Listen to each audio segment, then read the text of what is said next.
We'll move on to the next presentation now, which is AI-based deep learning algorithm as a recent tool for glaucoma diagnosis and progression, a revolution. Dr. Aditya Anand.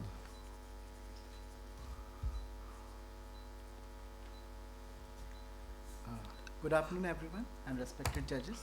The topic of my presentation is artificial intelligence-based deep learning algorithm as a recent tool for glaucoma diagnosis and progression. I have no financial disclosure. I have no financial interest in this presentation. Glaucoma, popularly known as sneak thief of sight, is the second leading cause of blindness. It is estimated that by the year of 2040, there will be 111.8 million cases of primary open-angle glaucoma worldwide. Thus, no doubt that glaucoma diagnostic techniques using artificial intelligence will become increasingly important as multimorbidity and patient demand rises. So what is the machine learning all about? So machine learning actually works with the traditional machine learning and representational learning, but in our study we are using deep learning algorithm. So deep learning algorithm have risen to the forefront of AI by providing nearly human level performance. And we use the deep learning term because there are multiple interconnected layers of neurons which perform their task through repetition and self-correction. So what happens is a lot of information is given as an input layer in the deep learning with the help of so many multiple hidden layers. Each layer is represented as a series of neurons, and it progressively extracts and gives the data as an output layer, and finally it makes a decision on it.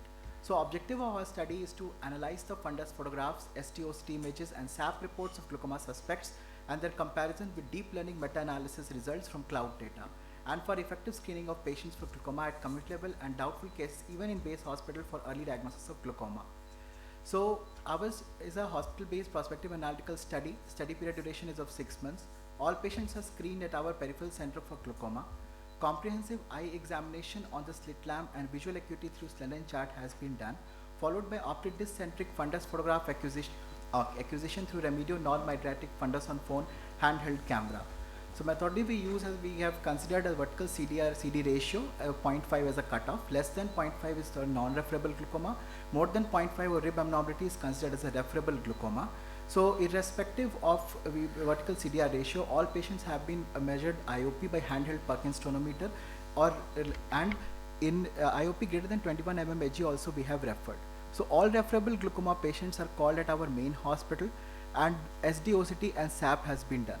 SDOCT, all patients have undergone SDOCT with the Cyrus SDOCT according to the optic disc cube scanning protocol, and all visual field examination reports were done by Humphrey Field Analyzer.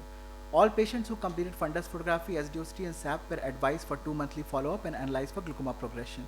So we have included all the patients aged between 18 and 60 years, irrespective of their family history, past history, his patients on anti-glaucoma medications or history of any surgical interventions, and only Indian eyes are included in our study.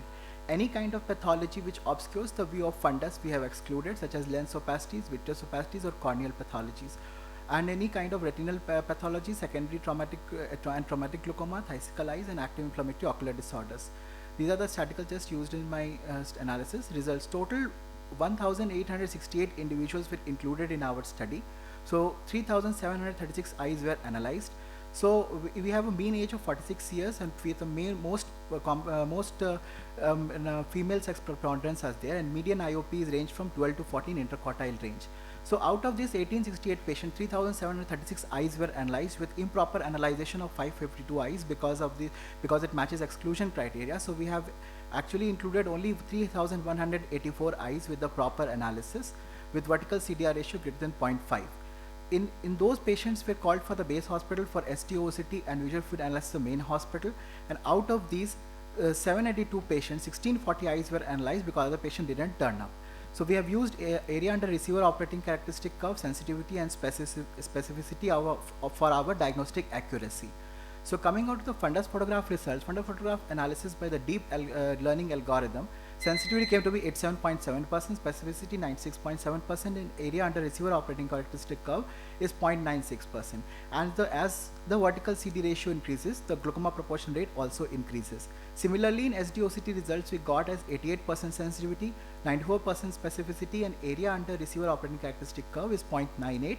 As you can see with the data, more number of eyes are detected at the early stage of glaucoma with average RNFL thickness is 98 micron.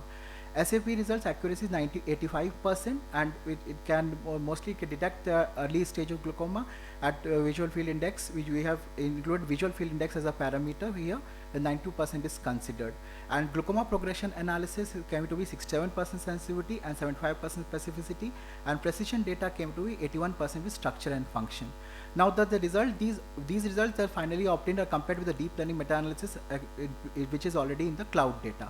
So we have taken the data through Prisma analysis in the meta-analysis model, and finally we compared our results with the results of meta-analysis. So these are the results of meta-analysis. So as you can see, the precision of 85% with structure and function are coming with the meta-analysis, and other parameters are also approximate equal to the peripheral screening which we have done. So the comparison of precision parameters with AI is 81%, without 69%, precision meta-analysis 85%. So our results are approximately equating to the meta-analysis. So limitations of our study is in uncooperative patients and need for quality training data and black box artificial intelligence and their detection of multiple diseases. So many limitations came in during our study. And so we finally conclude that the prospect of machine learning, the screening can help in the early diagnosis and glaucoma. Patient can be motivated and educated about glaucoma and its progression, importance of treatment can be explained to them.